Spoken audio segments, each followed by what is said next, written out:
Moored in a creaky Corinth Harbor, we waited for the wind to ease so we could pass through the mighty Corinth Canal.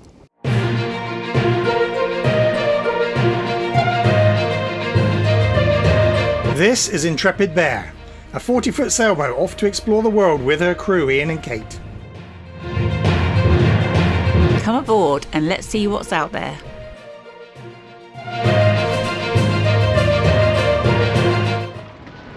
So this is Corinth Harbor, a couple of spots for yachts. Not too busy at all. There's one big yacht over there and a catamaran behind us here. The pontoon is a little bit rickety, shall we say, missing a few planks and missing a big pin that holds it to the rest of the pontoon. So the end could break away. It's only held on by a bit of string. So that's a little bit of a worry.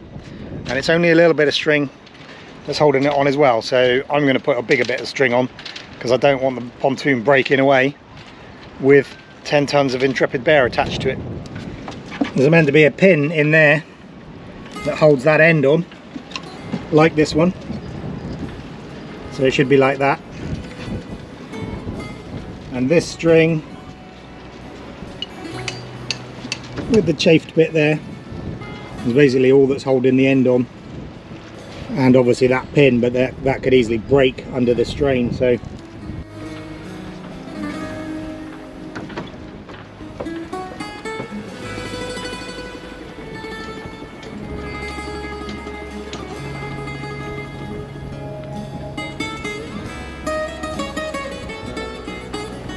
yeah, so that's pulled the joint back together now, because I've put a tension on that, used a little leverage on this one, pulled it in. So the boat and the pontoon hopefully are now held together by our bigger rope rather than just this little one here. So hopefully that'll mean we won't float away in the middle of the night. Still going to stick the anchor alarm on at bedtime though. So we've paid for the mooring, we've been to the port police to get stamped. If you haven't seen one of these before, this is a gyro or a gyro. It's got like kebab meat, or you can have pork or chicken, chips in there, bit of salad, bit of sauce. The best Greek food ever. Kate's just destroying a burger. What are you doing? It's bacon in the burger, coming out in one bite. We found the current city of Corinth pleasant, but didn't explore it enough to discover any standout features. We had hoped to visit ancient Corinth, but that would have been a whole day trip, and the weather played a part in that decision. Trouble is, at the moment I don't want to leave the boat, because if anything does happen, then I've got a chance with the engine to do something. So my main thing is that if our pontoon here breaks away, then it'd be these ropes would give away and the pontoon could pivot outwards, to sort of pivot away by its end, if it doesn't break off totally. And if that happens, I could just go hard astern and force the pontoon back while we got ourselves off or something like that. Or if it broke away totally, then we could go with it. I could drive the boat, we could cut ourselves free and we'd be gone.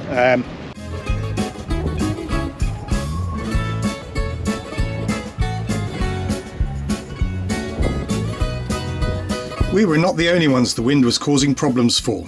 This large heavy yacht with powerful engines was struggling to get alongside with the wind blowing them off.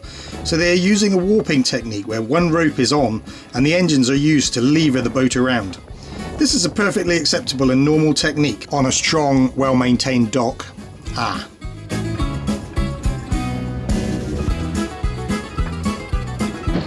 So a little bit of respite in the night, but now this morning it's really blowing again.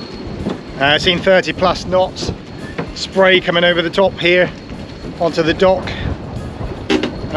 Things that we're worrying about is our pontoon breaking, and there's a great big yacht, well, you saw the coming in yesterday, great big yacht on the next pontoon up, and they are really straining the pontoon. I'm going to show you the walkway that has been absolutely trashed by the weight of the boat when they were coming in. Yeah, it's all a little bit dramatic at the moment. So yeah, let's have a look at this gangway. This was intact yesterday when I went to help the boat come in, and now it is trashed.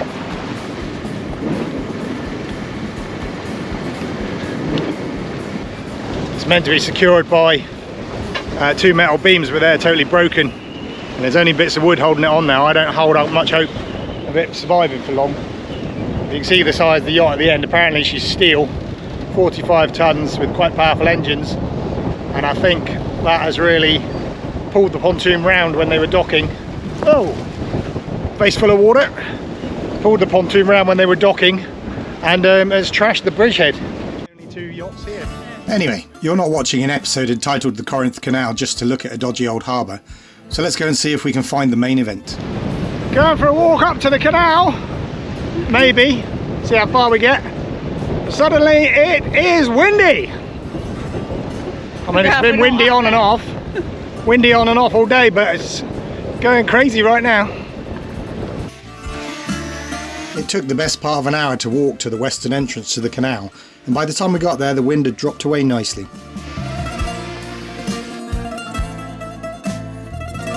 The Corinth Canal was not completed until 1893, despite the first attempts being made in the 1st century AD.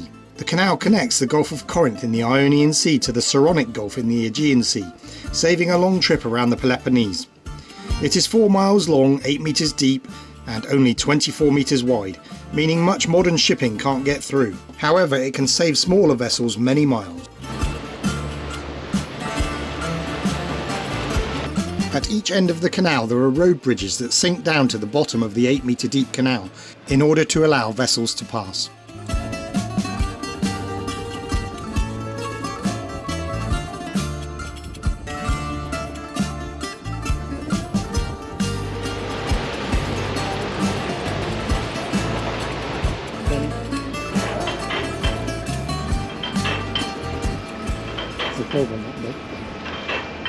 There he comes.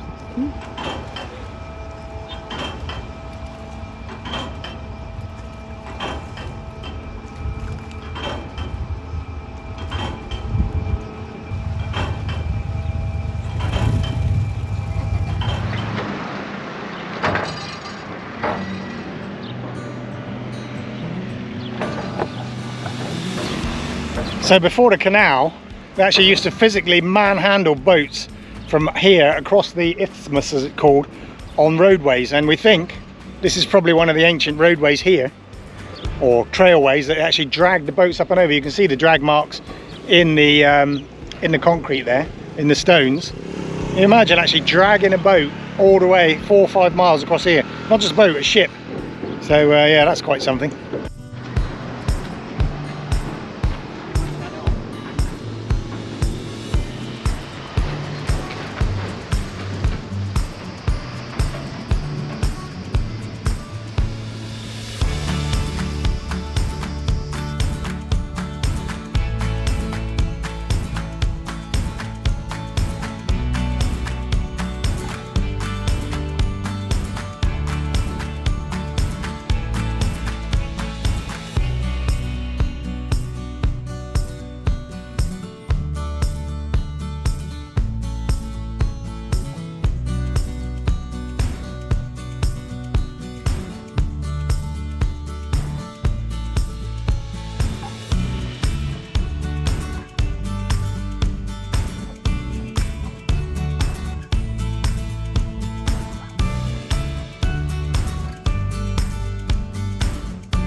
For reasons best known to itself, the GoPro audio failed on the first few shots of the morning.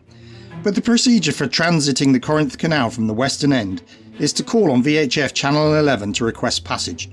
They will advise you of the approximate wait time and when ready call you up to pass through. If you are moored nearby, it is worth monitoring Channel 11 ahead of time, as you might hear other vessels preparing to go through and you can get yourself ready. Okay. Sailboat in Drev from Corinth Canal. Corinth Canal, Intrepid Bay, go ahead.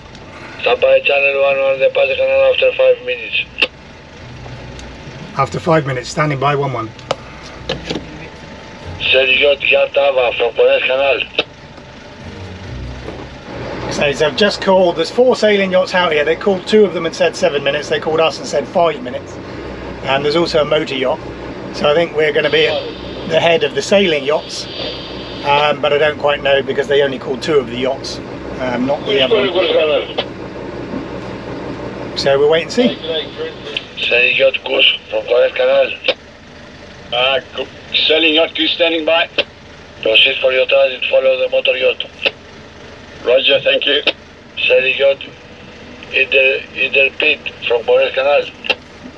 Corinth Canal, Intrepid Bay, go ahead. Follow the convoy. Roger, standing by 1-1.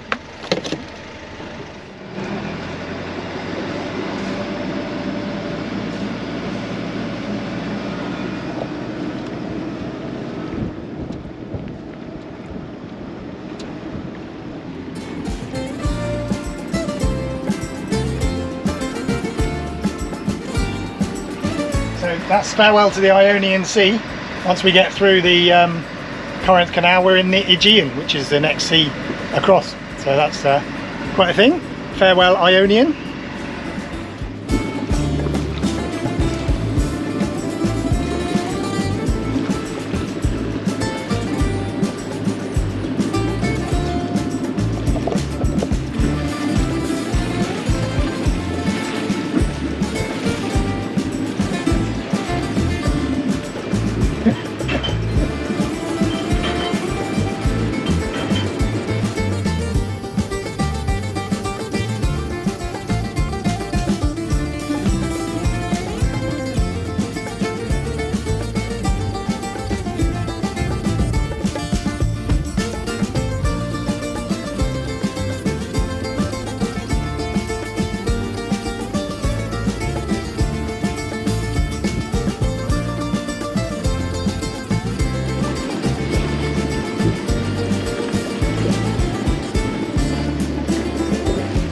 Quite incredible to think cruise ships come through here and great big ships. You'd think those great big ships would be wider than this canal. When you look at it, there's not much room either side of us, but yeah, they do come down.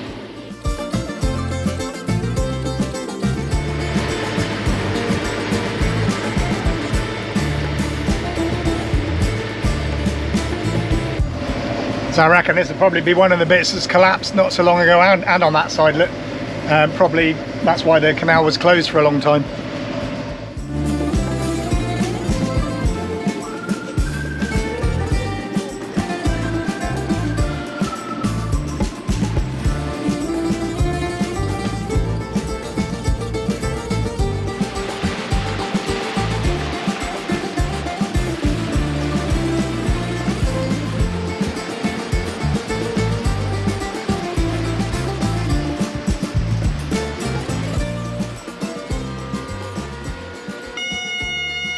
And of course, the Scottish half of my heritage couldn't resist. I'm sorry about that.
Once you reach the eastern end of the canal, you're required to pull over to the dock and pay for your transit.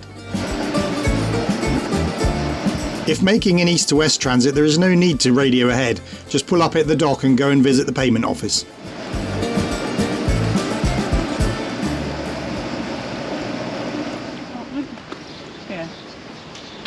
Yeah, customer service, I'm sure it was. Well, I'm sure somebody said it was in the tower, but I don't know. Customers only, it says. Payments are indeed made in the lower level of a building that looks like a control tower. We've just made it through the Corinth Canal. Not made it, it's not exactly hard work. This is the other end, the Aegean side. So we're just waiting to go and pay. I don't know how much it'll be yet. It's such a complicated formula to work out. It does say on their website and various other sites the calculation is. So I'll find out in a minute how much it's cost. But around €200, I think. It's very expensive for what it is in terms of distance per mile for 4 miles. So it's just a once in a lifetime thing, really. It saves you about 200 miles and going around the bottom. But it's just, yeah, it's an awesome thing to go through on your own home.